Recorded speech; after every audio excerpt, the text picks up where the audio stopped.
So the other thing to consider is a boarding stay. So dog comes and stays with you for the weekend, goes home, a couple days later contracts canine cough. Should you refund an entire boarding stay for canine cough?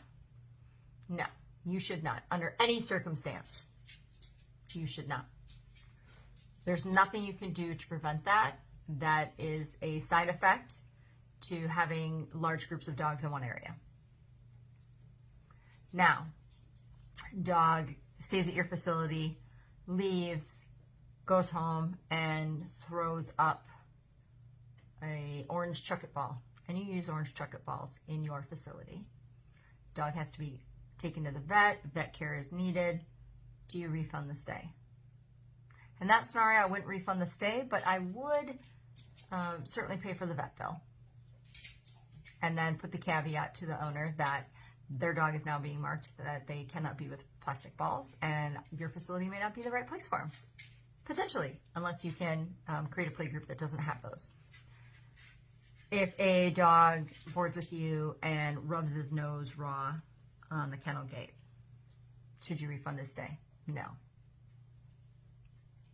That is just an anxious dog, and there's, again, not much you can do about it unless the owner has provided you with medication. Dog stays with you and your staff mess up. And they mess up the feedings horribly. Dog loses weight while with you. And when I say weight, they can lose a pound or two.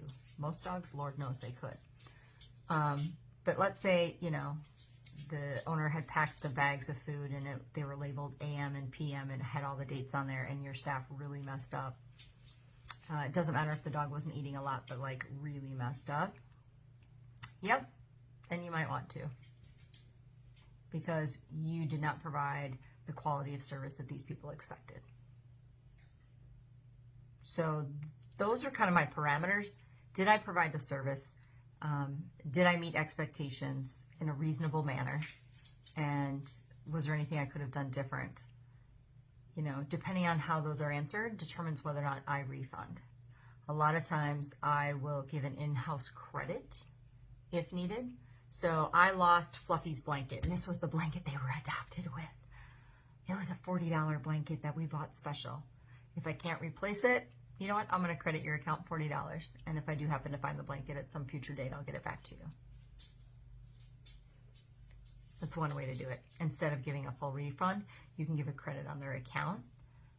That way, you're not losing money directly. You are indirectly by providing a new service later that you're not getting paid for. However, it usually works out a little bit better in your favor. So things to consider when you're thinking about doing a refund. Daycare, little different story. There's lots of waivers involved, prepaid packages. Boarding, you have already expended the cost because you've already provided the service. So you just need to be a little bit more careful on that one because that one truly is a financial loss if you're doing a refund. So no right or wrong answer, just food for thought, things to think about and consider, and try and develop a policy for yourself, or at least parameters under which you would do so or not do so.